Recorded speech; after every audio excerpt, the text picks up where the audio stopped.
So Jared Kushner is was caught with his new business venture here, going hat in hand to some of the worst authoritarians in the world. The New York Times says, seeking backers for a new fund, Jared Kushner turns to Middle East. Former President Donald J. Trump's son-in-law is trying to raise capital for his investment firm and is turning to a region that he dealt with extensively while in the White House. So he's going to the Gulf states. Jared Kushner's company curiously raked in $90 million since he joined the White House. So this was back in an article from June 10th, 2019.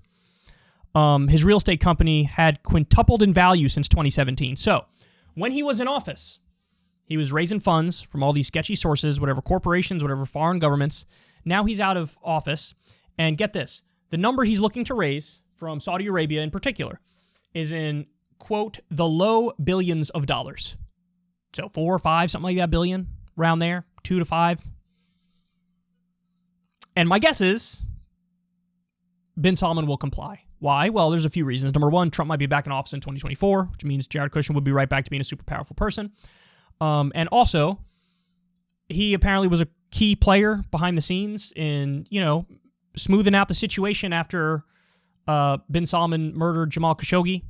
And I'm sure Jared Kushner helped facilitate some of the weapons deals. Remember, Saudi Arabia gave hundreds of thousands of dollars to Donald Trump through his hotel in Washington, D.C. Then Donald Trump turned around and gave them a multi-billion-dollar weapons deal. It's not to say he wouldn't have done it anyway, but it was maybe a little wink and a nod and a thank you from the Saudi government because all the U.S. presidents give them weapons. But this is the way that the game works. So while Kushner had power, he helped serve Saudi interests. And now Kushner's out of power and he'll get paid back. Very similar to Barack Obama when he was in office, bailed out Wall Street, no strings attached. They paid CEOs who bankrupted their companies. Those people got bonuses, all with tax money. And then the first news story about Barack Obama when he was out of office was what? He was given like a $400,000 speech to Wall Street.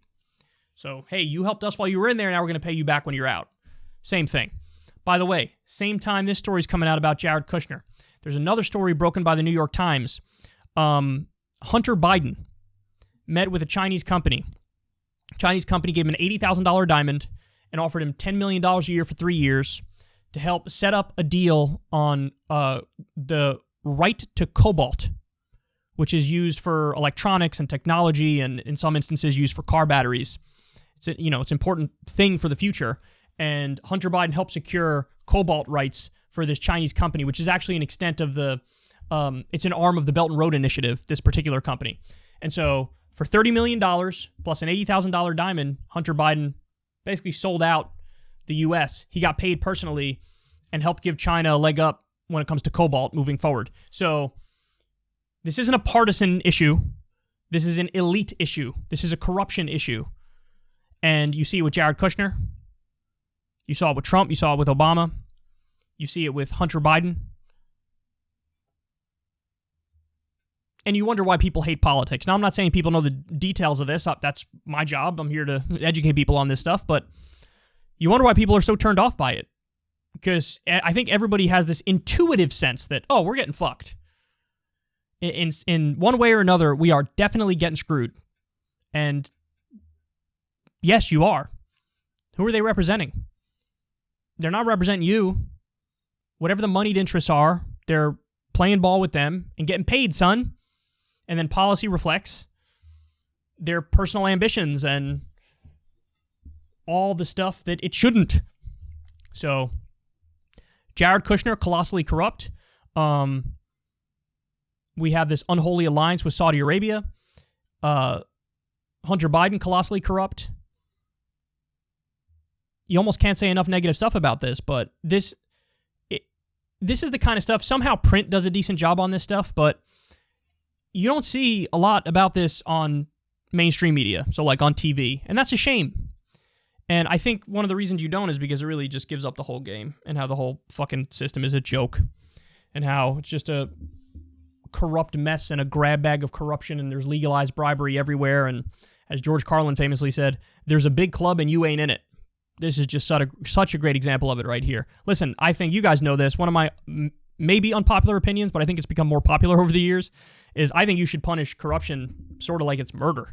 I think it should be very harsh punishments for it, because they deserve it. I mean, this is the stuff that literally sells the country out to either foreign governments or corporations or billionaires. Like, this is the sort of stuff that destroys the fabric of the nation over time. And it's a great evidence of imperial decline over the years, where you have these fail sons of elites, and this is the stuff that they're up to. And I don't think they lose a wink of sleep at night over it. I wouldn't be able to look at myself in the mirror if I did shit like this. I think they're sleeping like babies, and they shouldn't be. Ever since Adpocalypse, when YouTube defunded all independent news and politics overnight, we haven't trusted them. We know they can pull the rug out from underneath us at any time. If you enjoy this content, please consider tipping $1 or $2 per month on the Secular Talk Patreon. Link in the video description box below. Thanks for your support.